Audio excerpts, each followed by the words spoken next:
Triumph आज की date में अपनी बाइक में 4 चीज़ें इंप्रूव कर सकता है without adding any further cost, क्योंकि वो चारों चीज़ें ट्रायम्फ एज ऑन डेट अपनी बाइक में दे रहा है, लेकिन यार वो सारी चीज़ें राइडर के बहुत ज़्यादा काम आ नहीं पा रही है। So welcome back to my channel guys. अगर आज का व्लॉग आप लोगों को अच्छा लगे तो मेरे चैनल को सब्सक्राइब और वीडियो को लाइक करना ना भूलें। चलो शुरुआत करते हैं फर्स्ट पॉइंट से। वैसे तो ये bike one of the best है इन 300-400 सीसी के सेगमेंट में एज ऑन डेट, लेकिन यार छोटी बहुत इम्प्रूवमेंट्स के लिए स्पेस तो हर जगह होता है। और जो चारों पॉइंट्स मैं आप लोगों के साथ डिस्कस करने वाला हूँ वो चारों ही पॉइंट यार सेफ्टी के रिलेटेड है। लेकिन जो फर्स्ट पॉइंट है वो सबसे बेसिक प्रोडक्ट है जो सेफ्टी के लिए बाइक में होना ही होना चाहिए, और काफ़ी सारी ब्रांड्स तो वो देती भी नहीं है, लेकिन इन्होंने दिया है। बस वो बात है कि something is better than nothing वाला काम करके इन्होंने छोड़ दिया है। अगर ये थोड़ा सा उस चीज़ को और अच्छे से इम्प्रूव कर देते तो राइडर्स को काफ़ी सारी चीज़ें जो हेल्प हो जाती है, जैसे कि बाइक का पूरा सेफ्टी हो जाता है, राइडर्स के लेग का सेफ्टी हो जाता, और उसके अलावा भी तो मैं बात कर रहा हूँ यार क्रैश गार्ड की। अगर आप क्रैश गार्ड को देखेंगे तो बाइक के साथ दिया तो है, लेकिन यार बहुत ज़्यादा वाइड नहीं है। अगर आप इसको देखना चाहें, मैं फ्रंट से आपको दिखाऊं तो ये देखिए, ये फॉग लाइट से भी बाहर नहीं निकल पा रहा है। फॉग लाइट जितना मेरा कवर कर रही है एरिया उससे भी अंदर है। मैं आपको बाइक पे भी बैठ के दिखाता हूँ, क्योंकि यार ये जो चीज़ है इन्होंने दे तो दी है, राइडर के बैठने के बाद राइडर के लेग्स इससे बाहर रहते हैं, और फ्यूल की टैंक भी ये बहुत ज़्यादा जो है प्रोटेक्ट नहीं कर पाएगा। इसीलिए मैंने इसमें इंजन गार्ड भी लगवाया है, ताकि इन केस ऑफ फॉल कम से कम इंजन अच्छे से प्रोटेक्ट हो जाए, क्योंकि इंजन काफ़ी नीचे है और गार्ड काफ़ी ऊपर है। ये देखिए, बाइक पे बैठने के बाद मेरे लेग्स जो है लेग गार्ड से बाहर निकले हुए हैं। अगर आप बिल्कुल इधर से भी देखेंगे पैरेलल भी, तो लेग गार्ड यार काफ़ी छोटा, इसको अगर 2 to 3 इंचेस अगर इसको और एक्सटेंड कर दिया जाता, यहाँ तक कर दिया जाता, तो राइडर के लेग्स भी सेफ़ रहते, ज़्यादा सेफ़ रहते, और ये टैंक भी और इंजन भी। ये देखिए, लेग्स इतना बाहर निकल रहे हैं लेग गार्ड से, इतना अगर 2 to 3 इंचेस इसको और एक्सटेंड कर दिया जाता, थोड़ा सा दिखने में उसी हिसाब से डिज़ाइन किया जाता है चीज़ को, तो लेग्स की सेफ्टी बढ़ जाती। इन केस ऑफ फॉल तो ये थोड़ा सा लेग को कम प्रोटेक्ट करेगा और फ्यूल टैंक को भी कम प्रोटेक्ट करेगा। अपार्ट फ्रॉम सेफ्टी, राइडर्स के पर्सपेक्टिव से गाइज अगर बात करूं तो राइडर यार यहाँ पे ना अपना फॉग लाइट भी, ऑक्स लाइट जो मैंने फॉक्स पे लगवाई है, इंस्टॉल की है, वो यहाँ पे इंस्टॉल कर लेते हैं। तो ये एक extra added advantage leg guard की, क्रैश गार्ड की रहती है, इसमें वो भी नहीं है, तो इसीलिए मैंने यहाँ पे इंस्टॉल किया है। और ऑक्स लाइट का भी प्रोटेक्शन वो ज़्यादा कर नहीं पाएगा in case of fall. Second point is headlight. Headlight यार दिखने में बहुत सुंदर है। ये जो DRLs है, बाइक स्टार्ट होती है तो ये जो DRLs है ये और थोड़ा तेज़ हो जाती है, लेकिन इसकी जो फंक्शनैलिटी है लो बीम और हाई बीम की, वो यार काफ़ी नहीं है। आपको हाईवेज़ पे या सिटी में भी, सिटी में सिर्फ आप इसको यूज़ कर सकते हैं 60-70 की स्पीड मैक्स तक, क्योंकि हाईवेज़ पे यार वो जो भी लाइट चल रही होती है दूसरे व्हीकल्स की, उसके बीच में सबमर्ज हो जाती है, वो अपना काम नहीं कर पाती है। और हिल्स में भी ना यार जो कर्व्स आते हैं नाइट में, मैं ये फॉग लाइट, ऑक्स लाइट नहीं ऑन करता हूँ, क्योंकि हिल्स पे थोड़ा सेफ्टी का पर्पज़ रहता है, सामने से जो ट्रैफिक आता है उसकी आइज़ में ज़्यादा प्रॉब्लम क्रिएट करती है। इसीलिए ये हेडलाइट पे ही मैं सिर्फ राइड करता हूँ। वो हेडलाइट पे ही सिर्फ अगर मैं राइड करूँ तो यार मुझे टर्न्स भी प्रॉपर दिखाई नहीं देते हैं। तो यार इसमें जो मुझे लगता है, हेडलाइट के 2 मेजर फैक्टर होते हैं।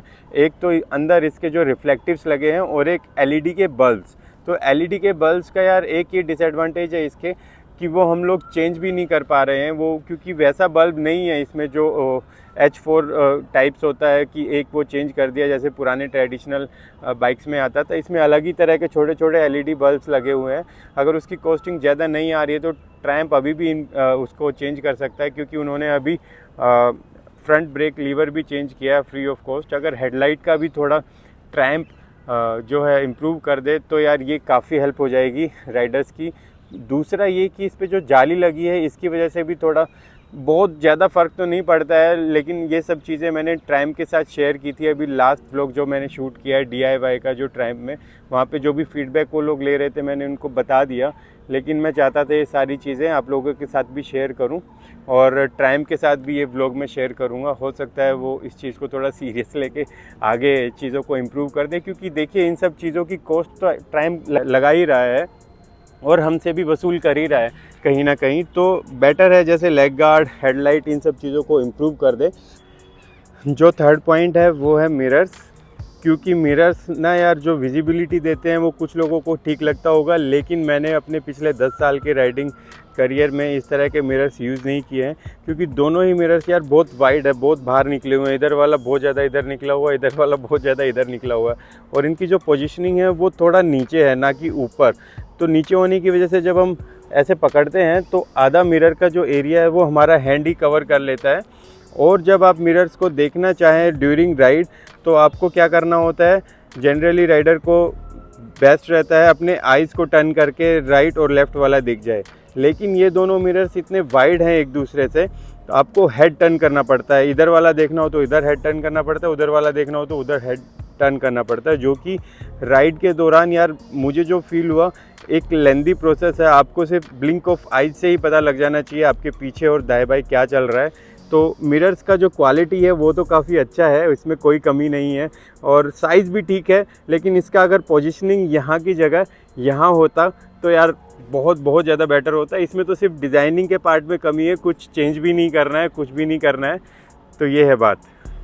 ये देख रहे हैं ग्रीन कलर आपको दिख रहा होगा यहाँ पे, और यहाँ पे ये जो दो पार्ट है इधर भी और उधर भी, ये ग्रीनिश शेड कर रहा है, एमराल्ड ग्रीन कलर शेड कर रहा है। ये मैंने लास्ट जो व्लॉग शूट किया था DIY का, वो आप ज़रूर देखिए। उसमें इस बाइक के रिलेटेड मैंने सारी जो बेसिक टेक्निकल नॉलेज चाहिए एक राइडर को जो लॉन्ग राइड्स पे इसे यूज़ करेंगे या बेसिक मेंटेनेंस इसका करना चाहते हैं या रखना चाहते हैं ध्यान अपनी बाइक का अच्छे से, उनके लिए वो व्लॉग बनाया था, वो ज़रूर देखिए। और ये चीज़, ये एमराल्ड ग्रीन वाली कलर मैंने उसी में फाइंड आउट की थी, और आज तक किसी भी व्लॉग में किसी भी यूट्यूबर ने ये चीज़ नोटिस नहीं की।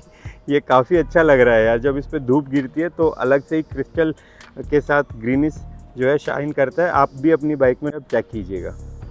सो let's move to the fourth point which is the last point of today's vlog, and the fourth point is horn.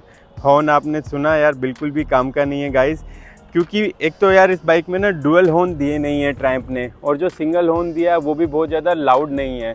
दूसरा ड्रॉबैक ये है कि यार यहाँ पे ये जो स्पेस है ना वो बहुत कम है, डुअल हॉर्न लगाने के लिए सफिशिएंट भी नहीं लगता है मुझे। मैं गया भी था मैकेनिक के पास, लेकिन उन्होंने बोला कि ये इतना बड़ा हॉर्न है, इसके छोटे साइज़ के आते हैं, तो वो उस तरह के तो हॉर्न मैं सर्च कर रहा हूँ, अगर कहीं मिलते हैं तो वो शायद प्लेस हो जाए। क्योंकि देखें आपको मैं दिखाता हूँ, अगर मैं हैंडल लेफ़्ट राइट को मूव कर रहा हूँ तो ये जो वायर है टच ही हो रही है, और यहाँ पे सिर्फ 1 फिंगर का गैप बचा है, अदरवाइज़ ये जो फोक है हॉर्न से टच हो जाएगा। और अगर मैं लेफ़्ट करूं पूरे हैंडल को तो मैं आपको दिखाता हूं, इधर यहाँ पे सिर्फ 1 फिंगर का गैप यहाँ पे बचा है, जो कि टच होके निकल रही है। तो यार एक ये इशू है हॉर्न का।